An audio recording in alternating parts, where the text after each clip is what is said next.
Salut tout le monde, mon nom est Gilbert Thibodeau. Nous sommes mardi le 23. On vient de me le dire, je l'oublie déjà, le 23 décembre. Dans 2 jours, c'est Noël. C'est la dernière émission de l'année pour ce qui est de candidat où ça passe ou ça casse. Aujourd'hui, beaucoup de sujets. Un peu d'humour, évidemment, comme à nos habitudes. Préparez-vous, Paulette, André, Claude, Jacques, Micheline. On commence.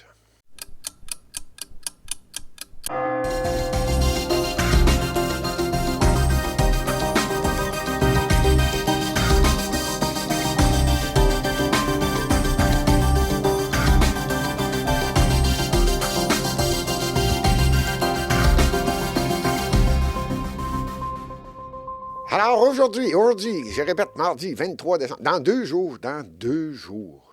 Incroyable, hein? Ouf!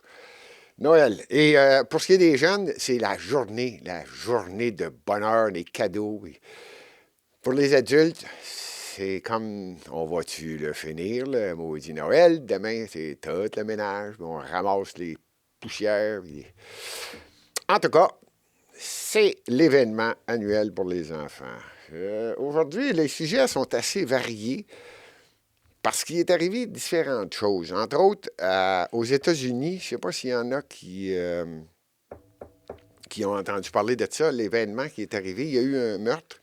En fait, c'est 2 meurtres, 2 jeunes qui ont été tués à l'université Brown, dans le Rhode Island. Et on va parler de ça comme dans pas grand temps. Quoi? La fusillade a eu lieu le 13 décembre 2025. Un tireur isolé a ouvert le feu dans le bâtiment Barus and Hawley, l'école d'ingénierie et de département de physique à l'université Brown. Il a tué 2 étudiants, dont celle dont on a parlé beaucoup, là, Ella Cook, 19 ans. Triste, tellement triste. Et il a blessé 9 autres personnes. C'était lors d'une session de révision pour les examens finaux, justement, du temps des fêtes, la session du temps des fêtes qui se terminait. Le suspect, Claudio Manuel Neves Valente, c'est un ancien étudiant de Brown, de cette université-là. C'est triste. Mais j'en ai profité, j'ai dit, voyons donc, on n'entend pas parler souvent de cette histoire-là. D'ailleurs, en passant, là, pour terminer, le Claudio Manuel Neves a été retrouvé dans une benne. Il s'est suicidé. Son corps a été découvert au New Hampshire. Ceux qui regardent la carte américaine, là, c'est vraiment près le Rhode Island, près du New Hampshire. En tout cas, ils l'ont retrouvé mort dans une benne avec les armes à feu qu'il avait utilisées pour tuer les 2 jeunes encore. Là, je répète, c'est triste. 18 ans et 19 ans. Et 9 autres personnes ont été blessées. Et là, j'en ai profité, j'ai dit, bon, tel que mes habitudes, j'ai dit, je vais aller voir qu'est-ce qui se passe. On n'entend jamais. Le Rhode Island, là, blague à part, là, c'est à peu près gros comme ça. C'est une crotte. Quand vous allez aux États-Unis, là, c'est petit. Je pense qu'il doit y avoir 3 lumières rouges. Tchoum, t'as fini, t'as traversé le Rhode Island. Je fais des blagues, mais c'est l'État le plus petit américain. Et j'ai dit, je vais aller voir comment ça se fait que il n'y a pas de caméra, ça coûte cher aux États-Unis. D'ailleurs, je vais en parler tout à l'heure. Ça coûte une fortune aux étudiants pour étudier dans une université qui appelle. Et c'est là que j'ai dit, tiens, ça devient intéressant. Ils appellent ça l'Ivy League. Ça, c'est un groupe d'universités américaines, là, puis c'est l'élite. On appelle ça l'élite. La Brown fait partie de l'élite, l'Ivy, j'espère que je le prononce bien, l'Ivy League. C'est 8 universités. Qui sont ces universités-là? Harvard University, qui est, elle, au Massachusetts, là, pour donner plus d'informations. Le Yale University, ça, c'est à New Haven. C'est un bel État, c'est le Connecticut. La Princeton, au New Jersey, la Columbia University à New York, l'Université de Philadelphie, devinez où? en Pennsylvanie, à Philadelphie. Le Dartmouth College à Hanover. Ça, c'est beau. Je ne sais pas s'il y en a qui ont déjà été à Hanover. Je suis allé à Hanover. C'est une maudite belle installation. On va vous dire de quoi. C'est vrai que les étudiants dans ces universités-là là, sont tout un décor. Et de l'espace, en voulez-vous, il y en a. Surtout celle que j'étais allé visiter, là, la Dartmouth College à Hanover, New Hampshire. La Brown University à Providence, Rhode Island. Et finalement, la Cornell à New York.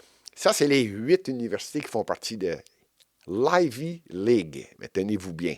Maintenant, là, je suis allé vérifier. J'ai dit, voyons donc, combien ça coûte? On dit toujours, ici au Québec, ça ne coûte rien. Tu vas étudier, on est aidé financièrement par le gouvernement du Québec, des subventions, de l'aide financière. Ça coûte vraiment pas cher. On va faire attention quand je dis ça. Je vais faire une parenthèse. Quand on dit Toho, c'est gratuit. Ça ne coûte rien. Dites-vous que c'est vous le produit. Quand un étudiant va à l'université, rappelez-vous que c'est vrai que ça ne coûte rien. Mais l'ensemble de la population paye de l'impôt. Alors, c'est l'impôt général qui fait en sorte qu'un étudiant paye moins cher. Donc, c'est la population qui paye pour l'ensemble. Grosso modo, là, selon les différentes sources, là, un étudiant coûte à peu près entre 5 et 7 000 par année que ça coûterait s'il payait pour aller dans une université ici au Québec.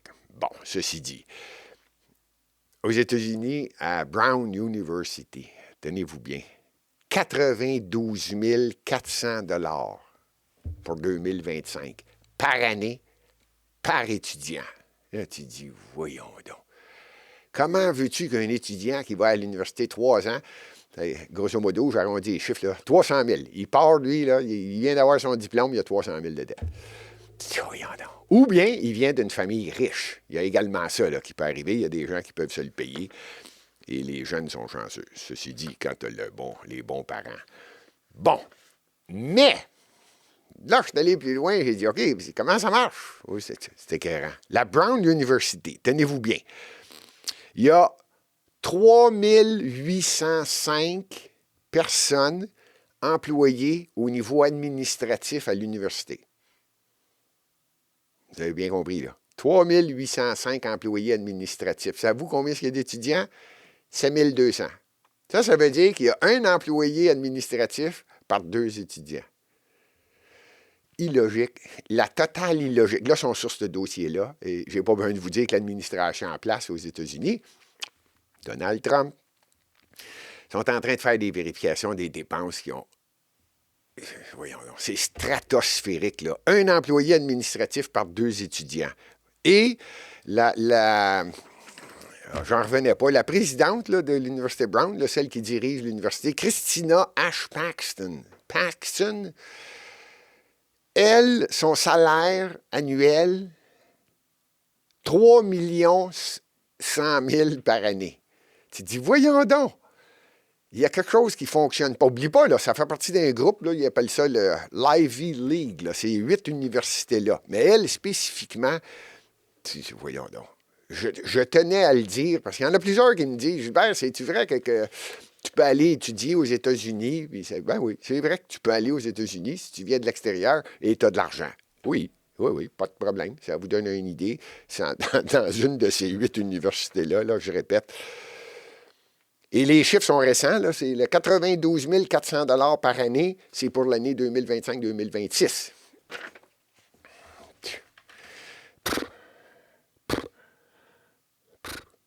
Incroyable. Fait que là, j'ai dit, tant qu'à aller là, on va aller plus loin. Personnellement, je pense qu'on est mieux au Québec. Pas besoin d'aller étudier aux États-Unis. Et je vais faire une émission pour faire des vérifications ici à l'université. Les grandes universités connues et reconnues, comme l'Université McGill, l'Université de Montréal. C'est connu. Il y a des universités qui sont bien connues à Montréal. Je vais faire des vérifications au cours du début de l'année 2026 pour voir à peu près combien réellement coûte à un étudiant et combien coûte à la société d'envoyer un étudiant à l'université. Je répète, c'est le gouvernement, c'est l'ensemble de l'impôt général de tous ceux qui payent qui fait en sorte que le système est relativement gratuit. Puis jamais je vais m'empêcher de dire que quand c'est gratuit, c'est toi le produit. Il y a quelqu'un qui paye. C'est clair. Bon, Un autre sujet que je trouvais... il y a des sujets aujourd'hui au Japon. Tiens, je vais passer tout de suite le Japon. Saviez-vous qu'au Japon, je ne le savais pas, moi, après la Deuxième Guerre mondiale, il y a eu une entente, une réunion. Il y a un grand titre, là, chaque grande réunion, là, des ententes d'après-guerre. Le Japon ne peut pas avoir l'arme nucléaire. Ça, je ne savais pas ça. J'ai appris ça. Mais j'ai appris également, en écoutant les nouvelles un peu partout à travers la planète, que le Japon veut l'arme nucléaire. Pas sûr que les États-Unis vont dire quoi que ce soit. Le Japon, c'est un bon associé, c'est un bon allié aux Américains. Le Japon ne veut pas nécessairement la Taïwan, mais veut garder le passage. Là, vous venez de comprendre que le lien est avec la Chine qui est juste en face. Le Japon, c'est une puissance, là. Et là, évidemment, que la Corée du Nord... la Corée du Nord... Ça fait longtemps que je n'ai pas parlé de lui. La Corée du Nord, non. Lui, il dit non, non, non, non, pas d'armes nucléaires au Japon. Vous avez une entente de signer, vous ne pouvez pas. Le Japon commence à dire, je pense que oui, moi, parce que là, on a des légers problèmes avec la Chine qui prend de l'ampleur. Oubliez ça, le tiers-monde, c'est pas en Chine. La Chine est développée. Et ils l'ont dans la tête. Je pense qu'ils l'ont dans la tête pour ce qui est de la Taïwan. Je reviens avec la Taïwan. Et prendre le contrôle du passage. Là, la fameuse, moi j'appelle ça la mer de Chine. Là, tout le contrôle, la Chine voudrait, les Américains ne veulent pas, envoient des bateaux. D'ailleurs, on n'en parle pas souvent. Croyez-moi qu'ils vérifient ce qui se passe à l'est de la Chine. Là. Justement, entre le Japon et la Chine, là, il se passe différentes choses. Tout ça pour dire que je voulais le mentionner, parce que j'ai vérifié, et effectivement, le Japon n'a pas supposé avoir le droit d'avoir la bombe nucléaire. Mais commence à soulever le point que je pense que nous autres, on va l'installer chez nous, les installations nucléaires. Bon, c'est intéressant. C'est bien. Quand on fait le tour de la planète, là, on va dire, ça va pas bien. Je sais pas pourquoi je dis ça, mais... Bon, ce qui m'a impressionné, maintenant... Au début, là, je parlais d'argent là, aux États-Unis. Au Nord Dakota. Pas au Nord Dakota, au Rhode Island. Rhode Island coûte cher. Moi, je dirais que c'est woke. C'est démocrate. On va le résumer. C'est démocrate. Croyez-moi qu'il y a des démocrates en Titi dans le Rhode Island. La même chose avec le New Jersey. Presque tout. Presque. Tout aussi bien dire tout. Le Vermont. Mettons. C'est tout le nord-est des États-Unis. Là. C'est pas mal démocrate. C'est pas mal... Bon, je dis que ça ne me tente pas de dire le mot woke. J'aime pas ça dire ça, mais qu'est-ce que vous voulez que je vous dise? Bon. Mais, je faisais des vérifications parce que là, j'ai dit, voyons, qu'est-ce qui se passe avec notre ami, ceux qui connaissent la politique, il l'appelle Tampon. Tampon? Est-ce qui se rappelle de ça? Tampon, dans le Minnesota? Non, c'est de lui que je vous parlais. Parce que là, j'ai dit, si aux États-Unis, ça coûte une fortune pour étudier, il y a quelqu'un quelque part qui a laissé passer différentes choses. Hein? Puis à un moment donné, les dépenses augmentent. Le deep state, les gens qui sont en place, qui sont nommés, qui ont des gros salaires, ne veulent pas que ça change. Et quand est arrivé Donald Trump, rappelez-vous, avec Elon Musk, il a créé Doge. Ça, c'était une vérification complète et totale de l'ensemble des services que le gouvernement américain fédéral donne à tout le monde. Où va l'argent? Le fameux thème de la campagne à un moment donné, au début de l'élection, c'était « Où va l'argent? » Vous vous rappelez de ça? Puis c'est Elon Musk qui dirigeait ça. Il y a eu un petit froid avec le grand blond à chaussures noires, avec Donald Trump. C'est dur, Donald Trump, de le suivre des fois. Mais là, je pense que c'est revenu. Je pense que là, c'est comme... La raison, en passant, il y en a plusieurs qui me demandaient, je dis, y a-t-il une raison? Comment ça se fait que Elon Musk était choqué? Ben, c'est pas compliqué. C'est un cercle vicieux. Elon Musk a accepté, sans frais d'ailleurs, pas de salaire, de vérifier où va l'argent dans différents départements américains. Et Donald Trump a dit, oui, mais fais-les toutes. Alors, c'est allé jusqu'aux subventions des producteurs d'auto électriques. Là, Elon Musk, il dit, oups, là, c'est pas sûr que vous devriez toucher à ça. Et Donald Trump lui aurait dit, oui, c'est la même chose. Retire les subventions. Ça visait de front Elon Musk. Les gens n'en parlent pas beaucoup de ça, mais à ce que j'ai compris, c'était des dizaines de milliards de dollars qu'Elon Musk recevait en subventions pour sa compagnie, tout le monde la connaît, d'automobile et électrique. Et là, ça a créé un froid. Mettons que pour 10-20 milliards, là, ça peut créer un froid. Et c'est ça qui était l'histoire. Finalement, Elon Musk s'en est probablement mieux sorti au niveau des satellites. Il y a différentes compagnies, là. Et finalement, je pense que ça s'adoucit. Je pense que ça va se terminer bientôt. Ça ne sera pas l'amour fou, mais Elon Musk a compris que, regarde, on fait le ménage partout. Malheureusement, ça tombait dans la maison d'Elon Musk. Il a perdu pas mal dans ça, mais il a respecté ce qu'il a dit. On fait le ménage. Il a fait le ménage et le ménage se fait actuellement aux États-Unis. Donc, là, je regardais, j'ai dit, tiens, tant qu'à faire le Rhode Island, j'ai dit, je vais vérifier ce qui est en train d'arriver parce que Joe Thompson, ça, c'est le procureur adjoint fédéral américain, Joe Thompson, qui a commencé à faire des vérifications concernant Medicaid. Ça, c'est le gros système. Je pense que c'est ça qu'il disait de... Comment tu l'appelles? Obama, là, c'est lui qui avait mis ça en marche, tout le système. Lui, c'était Obamacare. Obamacare, c'est ça. Puis là, il y a le système qui existe déjà, Medicaid, aux États-Unis. Et là, j'ai dit, tant qu'à vérifier les nouvelles de combien ça coûte aux États-Unis, là, je vais juste vous parler pour donner une idée de je répète, là, ceux qui veulent savoir c'est qui là, au Minnesota, là, c'est Tampon, j'oublie son nom, là. Tim Walz. Tim Walz. Il l'appelle Tim Tampon Walz. Mais lui, pourquoi le tampon, là? Bon, je le sais, il y en a qui vont dire pourquoi il l'appelle tampon. C'est parce que lui, il a décidé que dans les toilettes des hommes, il devrait avoir des tampons. Vous me suivez? Oui, j'avais bien compris. Oui, lui, il a dit, oui, ça prend des tampons dans les toilettes des hommes. Son surnom est resté, puis là, aujourd'hui, c'est Tampon. Donc dans son état, à Tampon Walls, là, ils ont vérifié Medicaid. Combien ça coûte? Il y a 14 programmes. Quand on dit des services, là, c'est de l'aide sociale, des soins médicaux, tout ce qui est relié Medicaid. Bon, combien ça coûte? Il y a 14 programmes gérés par le Minnesota depuis 2018. Là, j'ai dit, combien ça coûte? Alors, Joe Thompson a déclaré lors d'une conférence de presse que la moitié ou plus des 18 milliards de dollars versés par Medicaid à 14 programmes au Minnesota, il y en avait la moitié sur 14 milliards, un peu plus que la moitié, c'est 18 milliards. 18 milliards, 9 milliards, c'est de la fraude. Il y a des gens qui partent de d'autres États américains, viennent au Minnesota, créent un service médical ou peu importe, qui n'est pas vrai pantoute. Le gouvernement paye et eux autres prennent l'argent et quittent le Minnesota.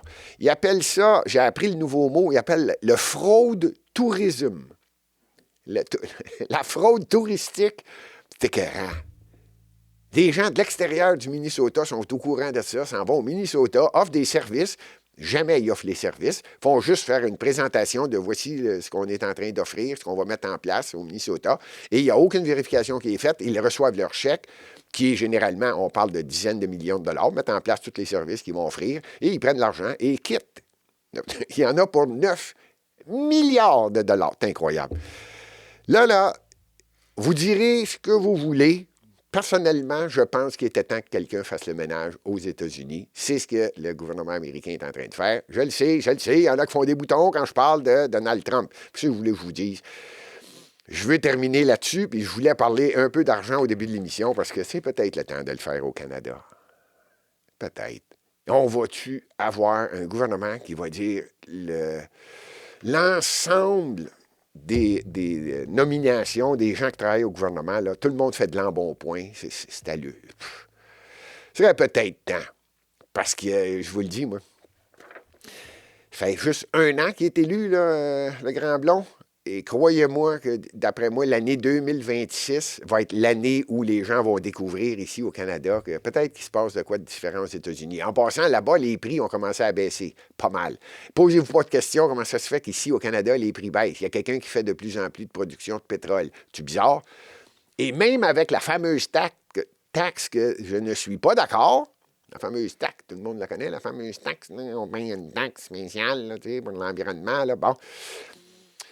Les prix baissent quand même. Donc, il y a quelqu'un qui est en train d'augmenter sa production. Évidemment, les États-Unis le font. Et évidemment que Carney, au Canada, commence à faire des ententes avec l'Alberta parce que les États-Unis ont dit à l'Alberta, il veut pas que vous développiez votre ressource naturelle. Envoyez-nous ça, vous allez voir ça, nous autres, on va tout vous arranger ça, puis on va en acheter de votre pétrole. Et là, tout le monde réalise qu'aux États-Unis, ils ont compris une chose, tu ne développes pas économiquement s'il n'y a pas d'énergie. Sans énergie, il ne se passe rien. Y a-t-il quelqu'un qui va finir par la comprendre? Aux États-Unis, ils l'ont compris. Ils l'ont compris. Bon. Boy, il y a donc des sujets. Ah oui, puis je veux vous parler de... Ça, je vais le lire. Je vais lire le texte de Vladimir Poutine. Il a fait une déclaration officielle là, à Kaliningrad, le 19 décembre. En tout cas, je vais y revenir tout à l'heure. Plusieurs personnes m'ont posé la question. Je dis, l'affaire Epstein, on va-tu finir par savoir si Donald Trump a couché avec des petits-enfants ou blablabla, ou peu importe, de profiter de jeunes par l'entremise de Epstein et sa femme. Bon, mais là, ils ont, justement, le 19 décembre, le gouvernement américain avait dit on va mettre à jour tout l'ensemble du dossier. Ils n'ont pas fini. Ça devait être final, tout est sorti. Il y a bien du cavardage, là, on ne voit pas toutes les informations. Par contre, malheureusement pour tout le monde, il n'y a rien sur Donald Trump. Ils ont sorti toute la documentation. Et évidemment, le Parti démocrate, la seule chose qu'ils veulent, c'est de dire tiens, Donald Trump, lui, c'est ça, puis il fait partie de ça, puis c'est un ami de Epstein, puis on va avoir toutes les preuves. La seule chose qu'ils ont trouvée dans la bibliothèque de la maison, des appartements à New York de Epstein, la seule chose qu'ils ont trouvée de Donald Trump, c'est un livre que Donald Trump a publié dans la bibliothèque d'Epstein. That's it. That's all. À date, à rien d'autre. Les photos, tout le monde le sait, dans des soirées mondaines, tout le monde prend des photos, puis différentes personnes sont là. Il y a encore les photos avec à peu près tout le monde. Donald Trump avec Epstein. Puis, bon, ça, c'est dans des soirées mondaines. Mais à part de ça, 0. Le problème, c'est qu'ils en ont beaucoup avec Bill Clinton. Je ne veux pas aller plus loin parce que le dossier n'est pas encore terminé. Là. C'est caviardé, là, on ne voit pas toute l'information. Mais tout ce qui est sorti est en train de démontrer quelque chose. Fait que ça va revenir. Ça devait être terminé le 19 décembre. C'est pas terminé. Je m'attendais aussi. Non. Puis personnellement, moi, je pense qu'il y a quelqu'un qui essaie de protéger certaines personnes. Je ne sais pas. Mais ça choque bien les républicains parce que c'est une promesse de Donald Trump. On va mettre à jour l'ensemble du dossier Epstein. On dirait qu'ils ont de la misère à le mettre à jour. Mais, pas fini. Je garde le dossier, on va suivre ça, parce que c'est intéressant. Là, déjà, ça fait plusieurs années. Là, on l'oublie, mais c'est énorme. C'est énorme, le trafic d'enfants. C'est énorme, pas juste aux États-Unis, au Canada. Montréal a déjà été une plaque tournante pour le trafic d'enfants, en passant, pour ceux qui ne le savent pas. C'est énorme, c'est triste. On dirait que personne ne veut peser sur le bouton solide là-dessus pour essayer d'éliminer ça au maximum. Tout à l'heure, je parlais de la santé. Là. Tiens, justement, je viens de retrouver ma petite note. La santé aux États-Unis, là, au Minnesota, là, que ça coûtait une fortune. Ici, au Québec, selon les documents, la santé coûte 65 milliards 500 millions de dollars. Au Québec, c'est ce que ça coûte le régime la santé, le département de la santé ici au Québec. On a une population de 9 millions de personnes. Donc, par personne, le système coûte 7 200 dollars. Comprenez-vous le calcul que j'ai fait là? Parce que je faisais un comparatif tout à l'heure et je disais, voyons donc, le système de santé aux États-Unis coûte une fortune, et puis ils se font fourrer au Minnesota, je viens de le dire. Au Québec, je serais curieux, moi, de vérifier ça. Ça veut dire que chaque personne, directement ou indirectement par l'entremise de son impôt, les taxes, tout ce qu'on donne au gouvernement, il y a 65,5 milliards qui retournent dans le système de santé. On est 9 millions de population, donc ça coûterait à peu près 7 200 dollars par personne pour dire que c'est gratuit. Moi, j'aime ça quand on dit c'est gratuit. Tout est gratuit. Ici, au Québec, tout est gratuit. C'est gratuit. C'est gratuit, c'est gratuit, c'est gratuit. Bon. Vladimir. Je vais vous lire la déclaration de Vladimir. Il a fait ça dans la région de Kaliningrad le 19 décembre 2025. Moi, j'ai trouvé ça intéressant.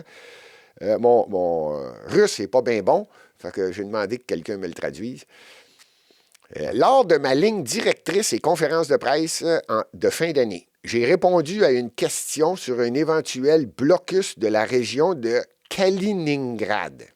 Aujourd'hui, l'émission, en passant, on n'est pas au studio de Lux Media, et je devais vous présenter la carte. Peut-être que le technicien va y penser, il va dire, pendant que je parle, il va dire, tiens, voici la carte. Kaliningrad, là, c'est à l'extérieur de la Russie, et c'est une possession de la Russie un petit peu plus vers l'ouest.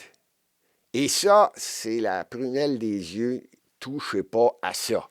Vladimir dit, c'est russe, je veux avoir les passages, commencez pas à me bloquer les passages. Si jamais vous voyez à l'écran ce que je suis en train de dire, vous allez comprendre ce que lui est en train de dire, Vladimir. Donc, j'ai répondu à une question sur un éventuel blocus de la région de Kaliningrad par des pays de l'OTAN ou de l'Union européenne. J'espère qu'une telle situation ne se produira jamais.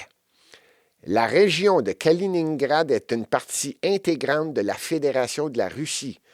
C'est une enclave stratégique bordée par la Lituanie puis la Pologne au sud. Si jamais vous le voyez à l'écran, là, vous allez comprendre ce qu'il est en train de dire, Vladimir. Et la Lituanie puis la Pologne, c'est des membres de l'OTAN et de l'Union européenne. Cependant, si des menaces sont créées contre cette région, par exemple sous forme de blocus terrestre, ferroviaire ou maritime, la Russie les éliminera. Là, je pense que Vladimir a fini de parler avec des mots bien simples. Non, lui, quand ça vient de la Russie puis qu'ils disent « on va t'éliminer », prenez-le au sérieux. Parce que là, ils sont en train de penser peut-être qu'ils feraient des blocus terrestres pour justement la région de Kaliningrad, qu'elle soit moins bien servie par la Russie. Oh boy. Oh boy. Il termine là. La Russie les éliminera. Nous détruirons ces menaces. Là, je pense qu'il a son voyage, Vlad, du niaisage de cette guerre-là qui ne se termine pas. Là, tout le monde va dire « Ouais, mais c'est lui qui l'a créé. » Regarde, il faudrait qu'on aille voir dans l'histoire. Je l'ai déjà fait. Il y a plusieurs émissions qui ont été faites. De plus en plus, ils sont en train de le démontrer que ça ne date pas rien que de 2014, lors des élections ou de la Révolution. Ça part de il y a longtemps du mensonge des accords de Minsk. Il y en a eu 3 en passant. On dit toujours 2. Il y en a eu 3. 2 s'appellent les accords de Minsk. Et ils ont dit ouvertement, ces accords-là, on les a signés, mais c'était juste pour fourrer et ralentir Vladimir, puis on va s'installer en Ukraine, puis on s'en vient avec l'OTAN, on va se rendre jusqu'en Ukraine. Tous les accords qui ont été signés, c'était juste pour mentir, et ça, c'est pas moi qui le dis, c'est la chancelière, comment elle s'appelle, la chancelière, là, Madame, elle est remplacée, là, en Allemagne. Merkel, Angela. Elle a signé ça, Angela, avec le président de la France, là, j'oublie son nom, lui, avec, là. Bon, ils l'ont dit ouvertement en entrevue. Non, on a signé l'accord de Minsk, c'était juste pour faire semblant, pour pas que Vladimir Poutine s'aperçoive ce qu'on est en train de faire. C'est écœurant. Mais là, je pense qu'il est tanné. La Russie les éliminera. Nous détruiront ces menaces. Tout le monde doit le comprendre clairement. De telles actions entraîneraient une escalade sans précédent du conflit actuel. Elles feraient passer la confrontation à un niveau complètement différent, potentiellement jusqu'à un conflit armé de grande ampleur, voire une guerre ouverte en Europe impliquant directement l'OTAN. Je ne sais pas si vous réalisez ce que je suis en train de lire, là. C'est écœurant, là. Tous les pays de l'OTAN, il est en train de leur dire en pleine face j'en vois rien qu'un bouger, moi. Un qu'un. La réponse va être atroce. C'est incroyable quand il dit ça, là. Nous les éliminerons. Nous détruirons les menaces. J'en revenais pas, là. Puis il était clair. C'était clair. Il était devant ses gens, évidemment, en Russie. Et quand il parle, ça écoute. Parce que moi, je pense que Vladimir, c'est un homme relativement calme. Riez pas. À comparer à ceux qui l'entourent, c'est lui qui retarde tout le monde. Non, non, non, non, non. Je pense que ces temps-ci, on a Donald Trump à la présidence américaine. Il tente vraiment d'empêcher de faire grossir l'intrusion russe en Ukraine, puis il veut vraiment que ça se termine. Puis c'est lui qui ralentit tout le monde. Ça, c'est pas sûr que tout le monde me croit quand je dis ça, mais je le pense sincèrement. Donald Trump est au courant de ce qui est en train de se passer. La puissance... N'allez pas croire que la Russie est en train d'utiliser tout son armement et ils en ont de moins en moins. Non, non, non, non, non. N'allez pas croire ça. L'armement qu'ils utilisent n'est qu'une partie de ce qu'ils produisent. Ils sont en train de stocker de l'armement en même temps qu'ils sont en train de faire de l'intrusion en Ukraine. Croyez-le ou non. Ils sont en économie de guerre, pas à peu près, puis ils réussissent. Et je termine avec elle ferait passer la Confédération à un niveau complètement différent, potentiellement jusqu'à un conflit armé de grande ampleur, une guerre ouverte en Europe impliquant directement l'OTAN. La Russie n'a pas d'intention agressive envers l'Atlantique, toute l'Alliance atlantique d'ailleurs. Mais nous défendrons nos intérêts vitaux par tous les moyens nécessaires. Toute pression sur le corridor de Suwalki, vous suivrez ça, là, ou les liaisons logistiques avec Kaliningrad. Vous regardez où ce qui est placé. Puis c'est stratégique, là. Juste au nord de la Pologne, c'est stratégique, là. Lui, il dit, ça, c'est à moi. Commencez pas à bloquer puis préparer une guerre future. Il n'est pas dur, il l'a dit clairement. Ça sera perçu comme une agression directe. Et ces avertissements ne sont pas des rhétoriques vides. Ils reflètent notre doctrine de défense et notre préparation militaire. La région abrite des forces armées russes, y compris des systèmes de missiles Iskander. C'est technique, là, mais il y a des missiles incroyables et qui sont installés, je répète, à Kaliningrad. Lui est en train de préparer, si jamais quelqu'un veut bouger, il va être prêt. Capable de frappe précise. Je parle des missiles Iskander. L'objectif est la dissuasion. Éviter toute provocation qui pourrait mener à une confrontation élargie. La Russie préfère la paix, mais elle est prête à répondre fermement pour protéger son territoire et ses citoyens. C'était tout en russe. Là, j'ai tout traduit ça. Hein? Pas pire, hein? Mais ça peut paraître long, mais je pense qu'il va falloir que quelqu'un le comprenne. L'Europe, l'Union européenne, spécialement la France, même l'Allemagne, là, ils sont en train de préparer encore un budget de quelques 30 milliards de dollars qu'ils veulent donner en armement ou en argent, ou peu importe, à l'Ukraine pour qu'il continue à se défendre. Elle est terminée. C'est terminé. Et je ne comprends pas que l'Union européenne, c'est vraiment... Ils sont d'un patate. Je ne veux pas aller trop loin parce que ça en est ridicule ce qu'ils sont en train de faire, en train de provoquer. Il n'y a aucune intention. La Russie n'a aucune intention d'aller chercher... ils veulent terminer là, l'agression. Quand je dis l'agression, c'est leur entrée en Ukraine pour aller protéger le Donbass, qui était pro-russe. C'était connu et reconnu. L'Ukraine a tué pendant plusieurs années les russophones, en plus de leur enlever plusieurs monuments, plusieurs choses, mais qui peuvent faire en sorte qu'ils se souviennent de la Russie. Parce que c'était russe. Il faut le comprendre, tout ça. Et là, Vladimir, là, il l'a dans la tête. Non, gars, il ne voulait pas arrêter, vous ne voulez pas d'entendre, vous ne voulez pas signer avec nous autres. Rappelez-vous des 28 points que Donald Trump a dit, tiens, on va passer par Rubio. Il dit, Rubio, va voir Poutine et va lui demander qu'est-ce qu'il pense de nos 28 points pour réduire le plus vite possible le problème, là, puis l'éliminer, là, on arrête, c'est fini, terminé. Puis la France va essayer de mettre son doigt là-dessus. La France n'est pas là. L'Europe n'est aucun... ôtez-vous de là, puis... Faites donc que ça se termine, parce qu'à mon avis, tout ce qui traîne se salit, puis c'est pas une bonne nouvelle. Puis rappelez-vous que la Russie, là, à cause de tout ça, la pire chose qui pouvait arriver est arrivée. La Russie est rendue amie avec la Chine. Ça ne devait jamais arriver. Jamais, jamais, jamais. Techniquement, territoirement, voisinage, frontières, rien faisait en sorte que la Russie s'entende bien avec la Chine. Rien. Rien, rien, rien. D'ailleurs, ils ne sont jamais bien entendus. Là, comme par magie, ça va mieux. Oups! Pas une bonne nouvelle. Pas une bonne nouvelle, ça. La puissance s'en vient énorme de ce côté-là de la planète. Bon. Puis, je voulais terminer avec, évidemment, je veux toujours terminer avec des petites nouvelles ici de notre quartier, qu'on appelle le Québec. Il y a eu des élections à la chefferie au Parti libéral du Québec. Je sais pas si c'est un rebelle, il y en a qui s'en rappellent, ou c'est déjà terminé. Le scandale est déjà terminé. C'était Pablo Rodriguez qui était chef, élu quelque part, je pense, au mois de mai ou juin. Puis il a toffé 186 jours. Après vérification, je pense qu'il a battu le record. C'est celui qui a duré le moins longtemps, chef du Parti libéral du Québec. 186 ou 182 jours, je pense. Et avec tout le scandale qui s'est passé, là, il dit, bon, il va arriver de quoi? Puis moi, j'aime ça, donner mes petites opinions. Qu'est-ce qui va se passer? Il y a bien des noms qui sortent. Il y a un qui s'est prononcé, c'est André Pratt. Lui, il s'est prononcé pas mal sur ses possibilités. Lui, là, si je ne me trompe pas, André Pratt, c'est le président de la commission politique du Parti libéral du Québec. Là, je ne sais pas. Je pense que c'est ça. Puis là, il nommait différents noms. Moi, je me disais, non.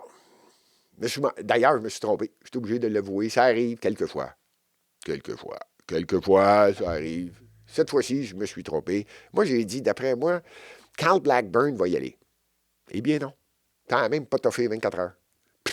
24 heures après, il a appelé tout de suite Charles Milliard. Ça, c'est l'autre candidat qui est terminé deuxième en arrière de Pablo Rodriguez. Donc, Carl Blackburn l'a appelé, puis il a dit, Charles, j'y vais pas. Bonne chance. Ça venait de couronner Millard. C'est mon opinion. J'ai changé d'opinion. Moi, j'avais dit là, que Carl Blackburn va y aller.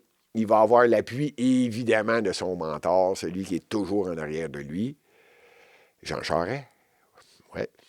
Fait que là, je disais, non, Jean Charest veut revenir, pas prendre le contrôle, ou presque, oui, peut-être prendre le contrôle, par l'entremise de quelqu'un qui va devenir premier ministre du Québec, ou chef de l'opposition, parce que le Parti libéral du Québec ne peut jamais être en bas de chef de l'opposition. Je veux dire, parti de l'opposition au gouvernement. Jamais. Les autres, le plus loin qu'il va aller, c'est l'opposition officielle. Ou, ben donc, c'est le parti au pouvoir. Ça, c'est ce que je vous dis. Vérifiez dans les années, là, des années passées, pas compliqué. Le Parti libéral a toujours Montréal, puis là, la section grandit. Montréal, à elle, toute seule, c'est toujours 20-22 députés du Parti libéral. C'est clair, c'est fini. Donc, en partant, il n'y a pas un autre parti qui est capable d'aller en chercher autant, donc ils tombent aux positions officielles. Puis là, ils font un petit peu de picossage, de plus en plus, en s'en allant vers Laval, un petit peu vers la Rive-Sud, l'Ouest, Gatineau. Puis là, et voilà. Plus loin qu'ils vont aller, c'est l'opposition officielle. Donc, tout ça pour dire que Carl Blackburn, il a dit, Charles, non, ben, je ne vais pas. Donc, j'y vais pas. Non. J'y vais pas. Je pense que là, ça devient pas bon pour moi parce que les gens commencent à évaluer que l'ancienne garde du Parti libéral devrait débarrasser le plancher. Et Carl Blackburn s'est aperçu que lui, il fait partie de l'ancienne garde. C'était le bras droit à Jean Charest, si je me rappelle bien. Il a travaillé. Il a été élu, d'ailleurs. Il a été député, lui, Carl Blackburn, pendant un mandat. Puis après ça, il était directeur de toute la centrale du Parti libéral du Québec, là, à Montréal. Il fait partie de la vieille gang.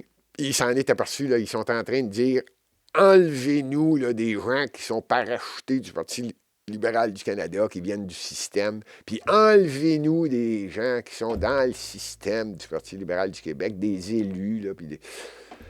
Fait qu'il a dit « Non, moi, là, j'ai plus d'affaires là. » Fait qu'il ne s'est pas présenté. Je pense que il y en a qui ont dit Paul Arcan.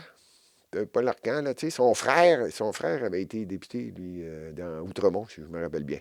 Non, oubliez ça. Non. Christine Saint-Pierre s'est prononcée. Non, je pense pas que... Je pense qu'ils devraient tous dire d'un commun accord qu'ils viennent de couronner. En passant, Tasha Kéridian, elle est plus conservatrice. Mais elle s'est prononcée, elle aussi. Puis, Tout le monde dans la sphère québécoise sont en train de dire, regarde, enlevez-vous de là. C'est un système, puis le Parti libéral commence à être perçu comme étant un parti de fraude. Puis l'historique du Parti libéral du Québec, bien là, vous le savez, la commission Charbonneau, puis là, j'ai pas besoin de vous le dire. Fait que là, ils veulent faire un nettoyage. Est-ce que ça va marcher? Là, je ne sais pas s'ils vont prendre du Windex, du Old Dutch, je ne sais pas de quelle façon ils vont s'y prendre, mais il faut que... Je pense qu'effectivement, pendant que PSPP, Paul Saint-Pierre Plamondon, lui, il a le vent dans le dos. Fait que là, ils sont obligés de faire une réaction majeure s'ils ne veulent pas en perdre trop. N'ayez crainte. Je vous le dis, là, n'ayez crainte. Le Parti libéral, peu importe ce qui va arriver, il y a deux choses. Le parti est au pouvoir ou c'est l'opposition officielle. C'est grave, hein? Je vous le dis tout de suite. Peu importe l'élection qu'il va y avoir l'année prochaine. Si Paul Saint-Pierre Plamondon gagne avec le Parti québécois, pas de trouble avec ça, ça va être majoritaire ou minoritaire. Qui va être l'opposition officielle? Le Parti libéral. Peu importe le chef. Peu importe le chef. C'est bizarre. C'est historique, c'est comme ça que c'est où je vous dis. Fait que moi, je prévois, étant donné que c'est la dernière émission de l'année, je fais ma prédiction pour ce qui est de l'an prochain, que le chef, ça va être un couronnement. Ils vont essayer de ne pas avoir de chicane, rien, puis ça va être Charles Milliard. C'est un pharmacien en passant. Je vais commencer à évaluer ce qu'il a fait dans le passé, c'est qui. D'après moi, c'est lui, c'est final, c'est réglé. Ça va être nomination et terminé.